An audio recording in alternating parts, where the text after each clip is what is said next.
Beri nama pedang ini Naga Puspa. Selamatkan dia. Jangan sampai jatuh ke tangan pendekar berwatak jahat.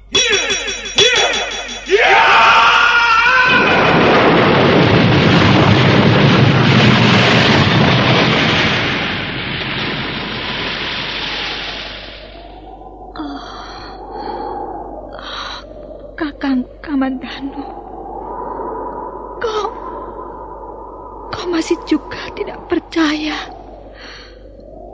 bahwa aku mencintaimu. Mesin, maafkan aku, Mesin. Mesin, Mesin.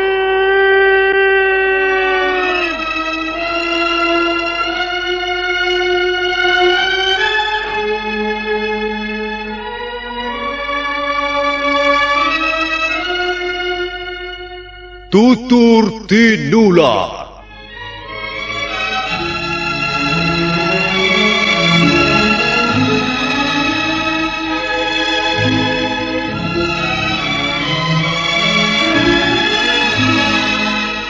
Sebuah sandiwara radio serial, produksi Sanggar Cerita dan teater Sanggar Prativi.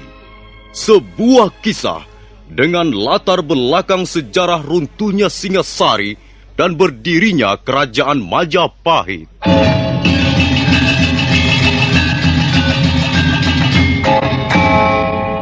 Sandiwara ini didukung oleh pemain-pemain radio yang sudah ternama. Ferry Fadli, Ivone Rose, dan Eli Ermawati.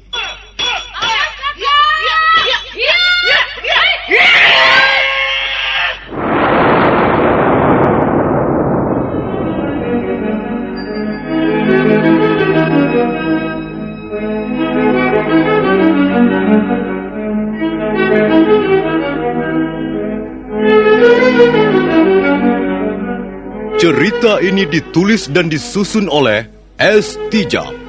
Teknik dan montase dikerjakan oleh Rudi Tinangon dan Joko SP. Sutradara EWS Yuwono.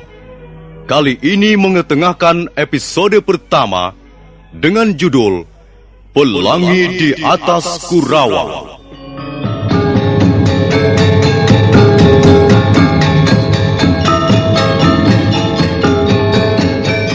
Dalam seri pertama ini dibantu oleh pemain-pemain Mamo sebagai Kertanegara, Harry sebagai Diah Wijaya, Narto B sebagai Arda Raja, Iwan sebagai Prana Raja, Wawan sebagai Gangga Dara, Benny sebagai Jarawaha, Petrus sebagai Jaran Bangkal, Suryate sebagai Jaran Lejong, Yayu sebagai pelayan, dan Nusri pembawa cerita.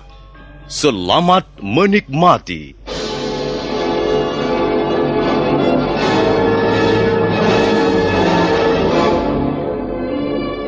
Pada tahun Saka 1206 atau 1284 Masehi, kekuasaan Raja Kertanegara mencapai puncaknya di Singasari. Pulau Bali berhasil ditundukkan. Demikian pula Kerajaan Gurun, Bakulapura, Pahang, Sunda dan Madura. Demikianlah Singasari atau Tumapel semakin mengembangkan sayap kekuasaannya di luar Pulau Jawa.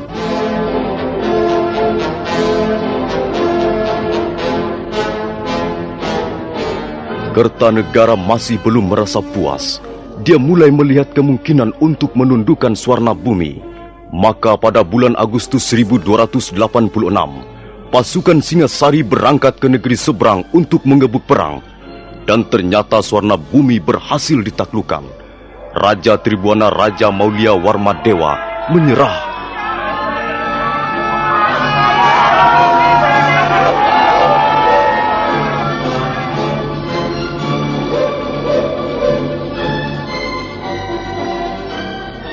6 tahun kemudian, setelah menaklukkan negeri Melayu, pada tanggal 17 April 1292, Kertanegara mengeluarkan prasasti Camunda.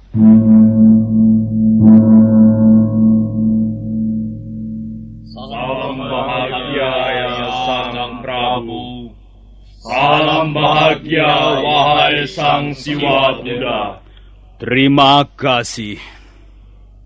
Salam kalian kuterima dengan senang hati. Mudah-mudahan berkenan pula bagi para dewa yang bersemayam di atas langit. Kalian semua kuundang untuk berkumpul di Pendapa Agung ini agar menjadi saksi hidup dengan adanya prasasti yang baru saja dirampungkan oleh Sudarma Papati. Kita semua mengerti, ada banyak yang bisa kita capai dengan gemilang tahun-tahun terakhir ini. Singasari bukan lagi sebuah tempurung yang mengapung di Muara Sugalu, melainkan telah berganti wajah menjadi sebuah armada kapal perang yang ditakuti negeri-negeri lain yang jauh. Arca Amoga Pasa yang kutanam di permukaan Swarna Bumi adalah bukti yang tak bisa disangkal, sekalipun oleh orang yang kurang berpengetahuan. Memang benar, Gusti. Apa yang telah diraih Singasari merupakan kebanggaan yang tak bisa dipungkiri. Nah, itu semua berkat jerih payahmu juga, Paman Lembusora. Juga jerih payah kalian, Ranggalawe, Nambi, Kebu Anabrang, menantuku Tiah Wijaya dan Ardaraja. Kau pun ikut berjasa, Paman Banyak Kapuk, Gajah Pagon, dan Rapodang. Semua ini adalah pekerjaan kita semua. Bukankah demikian? Benar, Sang Prabu. Nah, sekarang dengar. Pekerjaan yang baik sudah sepantasnya mendapat hadiah atau penghargaan. Sebaliknya, pekerjaan yang buruk yang sering dilakukan para pemalas dan sok pintar sudah seharusnya diberikan hukuman untuk peringatan bagi yang lain. Banyak Wide contohnya. Dia kulorot kedudukannya dari Rekrian Demung menjadi adipati di Sumenep karena menentang kebijaksanaanku. Juga Ramapatiku pecat karena tidak setuju ketika aku merencanakan menyerbu ke Swarna Bumi. Itulah hukuman yang setimpal bagi para penentang, pembangkang, dan pengkhianat negeri Singasari. Menantuku, Yah Wijaya. Daulat Ayahanda Prabu. Dan kau juga, Ardaraja. Daulat Ayahanda Prabu. Dalam prasasti Camunda yang baru saja dirampungkan, tercantum keputusan Kertanegara sebagai raja yang syah di Singasari. Di atas lempengan batu ini, aku mengucapkan terima kasih yang besar atas jasa-jasa mereka yang telah membantu seluruh usahaku. Dan kepada mereka aku akan memberikan penghargaan yang layak, baik jasa yang besar maupun yang kecil. Semua akan mendapat imbalan dari pemerintah Singasari. Dan kalian berdua, Tiah Wijaya dan Ardaraja, kutugaskan untuk mengatur dan mengawasi pelaksanaan pemberian penghargaan itu. Ingat, jangan sampai ada yang tercecer. Semua yang telah berjasa harus ikut menikmati hasilnya. Daulat Ayahanda Prabu, Ananda akan melaksanakan perintah sebaik-baiknya. Demikian pula Ananda akan menjunjung tinggi perintah Ayahanda Prabu. Nah, kalau begitu, pertemuan di Pendapa Agung ini aku tutup sampai di sini. Dan tak lupa, kita panjatkan puji syukur pada para dewa yang telah memberi berkah pada kita semua. Salam bahagia ya Sang Prabu. Salam bahagia wahai Sang Siwa Muda.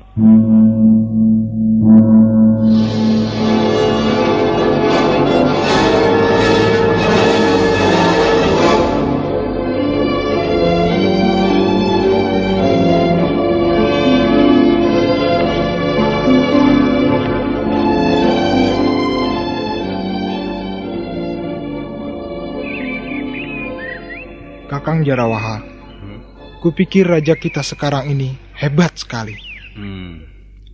Di mana letak kehebatannya menurut pendapatmu, Adi Ganggadara? Ya, dia tegas dan tergolong seorang raja yang berani. Iya. Bayangkan, Suwarna Bumi yang megah dapat ditundukkan tanpa kesukaran. Aku bangga bisa mengabdi pada raja seperti Prabu Kertanegara. Aku pun bangga mempunyai raja seperti beliau. Tapi aku mempunyai alasan yang berbeda. Ya, dengan dibuatnya prasasti Camunda, semakin tampak kearifan dan kebijaksanaan beliau. Seorang raja besar bersedia menekuk leher, menundukkan wajah untuk mengucapkan rasa terima kasih pada bawahannya. Itulah yang luar biasa. Kukira belum pernah terjadi sebelum Prabu Kertanegara. Ya, benar Kakang. Semua jasa orang, baik yang kecil maupun yang besar, baik dari kalangan bawah, menengah atau golongan atas, semua diperhatikan dan diberikan penghargaan.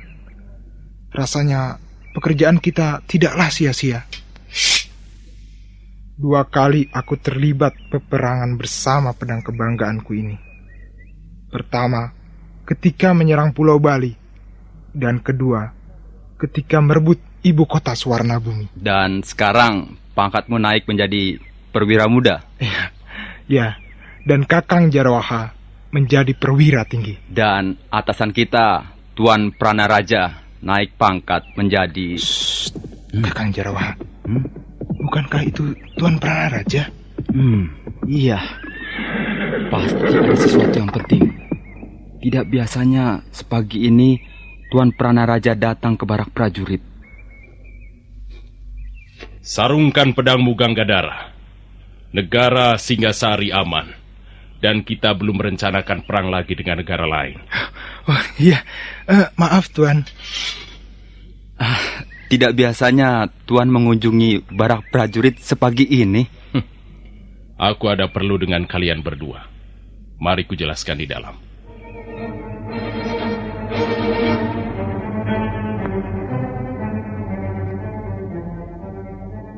Gurawan? Iya, memang hamba pernah mendengar nama desa itu sebagai tempat tinggal Empu Hanggareksa. Kalau tidak salah, letaknya berdekatan dengan desa Jasunwungkal. Kalau kau sudah tahu letaknya, itu lebih bagus. Oh, jadi Empu Hanggareksa juga diundang ke istana? Tentu saja. Karena dia tergolong orang yang berjasa terhadap pemerintah Singasari. Hampir seluruh senjata milik perwira Singasari adalah buatan Empu itu. Benar, Tuan. Senjata yang ampuh memang ikut mempengaruhi semangat dan keyakinan seorang prajurit. Kalau begitu, kalian siapkan kuda dan perbekalan yang cukup untuk di perjalanan nanti. Apakah hari ini juga kita akan berangkat, Tuan? Ganggadara, tak baik menunda-nunda tugas yang diberikan oleh seorang raja.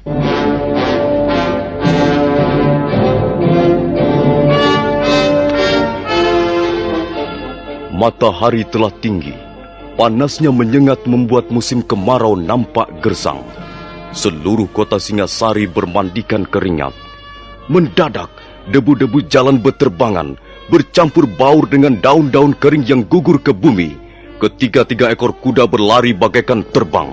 3 binatang perkasa itu terus berlari menuju perbatasan kota untuk kemudian meninggalkan Singasari.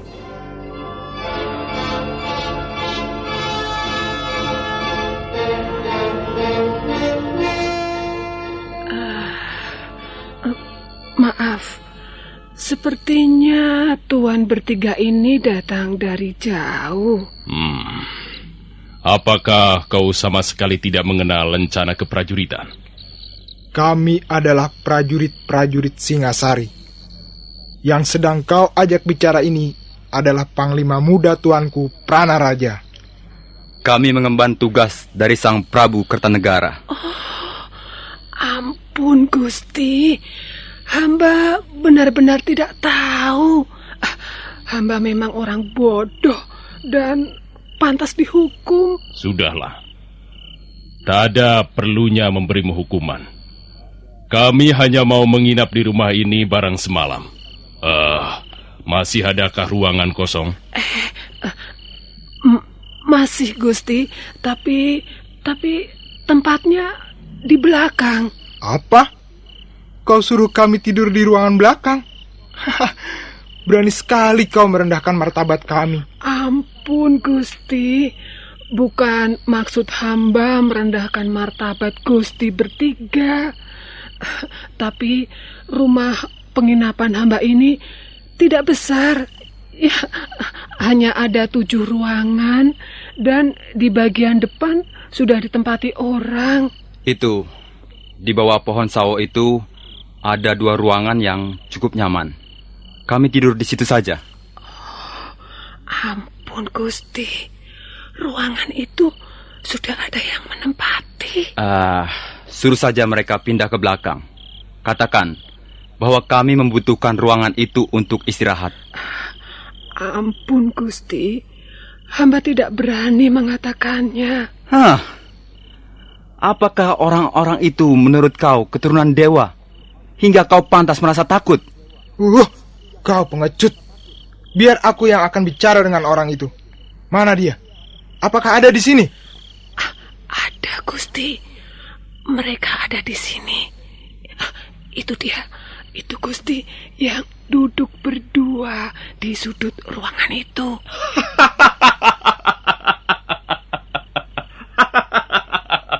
Selamat malam tuan-tuan.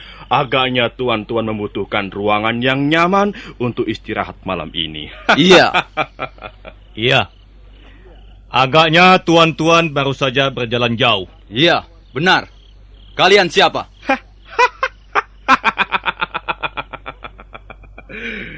Kami ini orang lontang-lantung. Saya Jaran Bangkal. Dan adikku ini bernama Jaran Lejong. Kalau memang diperlukan, tuan-tuan bisa minta penjelasan lebih jauh pada pelayan itu tentang diri kami. Kami datang kemari hanya untuk menginap. Tidak mempunyai tujuan yang lain lagi. Bagaimana adik Jaran Lejong? Terserah Kakang saja. Baiklah. Kami tahu bahwa tuan-tuan adalah prajurit Singasari yang sudah sepantasnya dihormati. Karena itu, kami akan mengalah saja. Ambillah ruangan tidur kami yang di depan itu untuk istirahat. Terima kasih Tuan Jarang Bangkal. Ayo, Adi Jaran Lejong. Kita pindahkan barang-barang kita ke ruangan belakang. Baik, Kakang.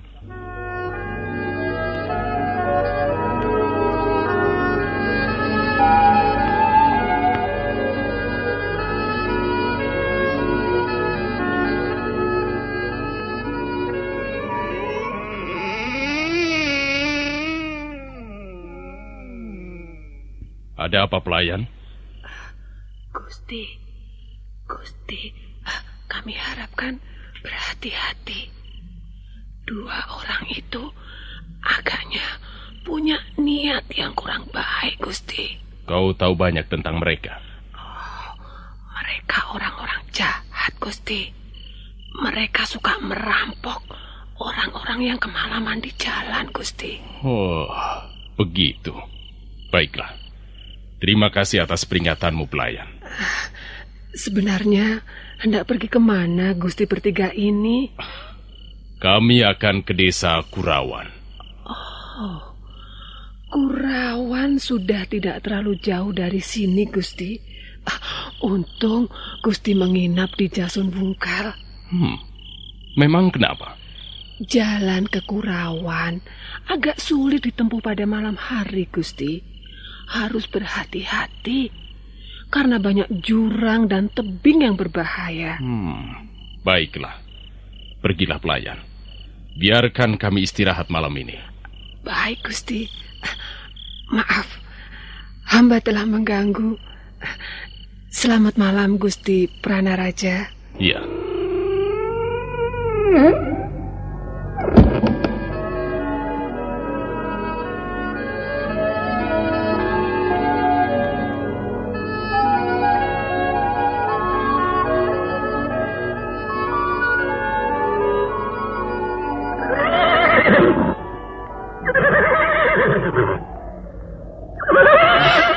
Mengapa berhenti, Tuan?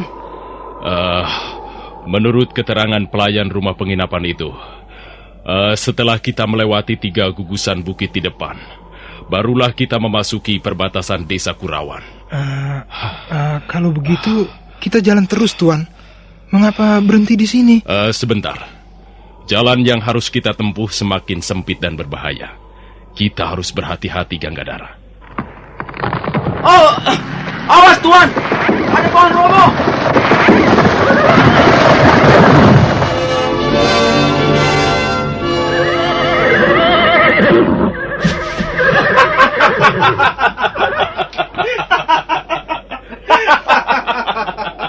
Hei, bukankah kau jalan dangkal dan jalan lejong? Apa maksud kalian merobohkan pohon ini di tengah jalan? Maksud kami adalah untuk menghalang-halangi perjalanan kalian bertiga. Kurang ajar. Tenang, Ganggadara. Tenang saja. Aku tahu siapa mereka. Bukankah kalian bermaksud merampok kami? Tidak. Kami hanya ingin minta ganti rugi. Ganti rugi apa? Kami tidak pernah merugikan kalian. Semalam kalian tidur nyenyak di ruang penginapan itu. Sedang kami hampir tak bisa tidur. Iya, kami tidur di kerubutan nyamuk dan kepinding. Apakah itu bukan kerugian namanya? Baik. Sekarang apa yang ingin kalian lakukan? Kalau kalian mau memberi kami 50 ringgit, maka kami akan membiarkan kalian melewati jalan ini. Jarang Bangkal. Apakah kau tidak tahu sedang bicara dengan siapa? Kami adalah prajurit. Kami tidak akan mempan digertak dengan cara seperti itu. Hei, begundal-begundal Kertanegara. Kami bukan hanya menggertak.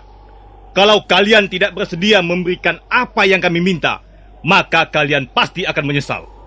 Jarawaha dan kau Ganggadara, aku muak melihat tampang 2 orang itu. Cepat bereskan mereka. Baik, Tuan. Ayo Jaran Bangkal dan Jaran Lejong. Kalau kalian menginginkan 50 ringgit, cabutlah pedang dan hadapilah Jarawaha dan Ganggadara.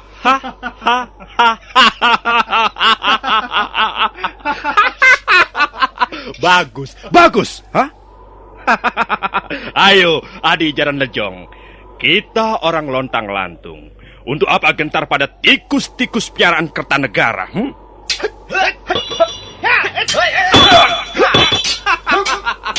Bagus. Agaknya kali ini kita mendapat lawan yang sepadan. Adi Jaran Lejong. Cepat bereskan mereka, Jarawaha. Apa yang kalian tunggu?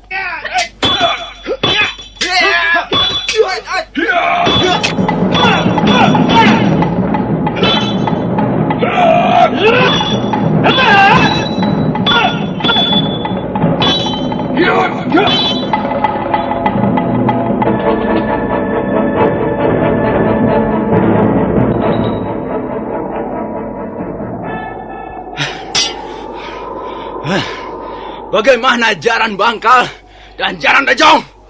Kalian masih menginginkan 50 ringgit? Tidak. Ayo. Kami menyerah. Silakan. Ayo. Silakan tuan-tuan lewat jalan ini. Ayo bicara. Iya. Kami tidak akan mengganggu lagi. Tidak semudah itu. Kalian telah berani melawan prajurit Singasari dan bahkan menghina Prabu Kertanegara. Untuk itu, kalian harus dihukum. Ampun Tuan, ampun Tuan. Kami mengaku bersalah Tuan. Ampun Iya, Tuan. Iya. Kami menyesal sekali. Kami sungguh-sungguh menyesal telah berani mengganggu tuan-tuan. Tidak mudah mengampuni kesalahan seperti itu.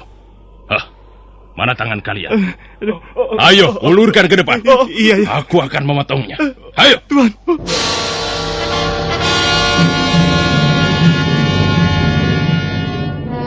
Walaupun Jaran Bangkal dan Jaran Lejong merintih sambil membentur-benturkan kepalanya di tanah tanda menyesal, tapi Prana Raja tidak menyarungkan kembali pedangnya. Bahkan dia melangkah dengan garang mendekati dua perampok malang itu. Nah, para pendengar sekalian, bagaimana kelanjutannya?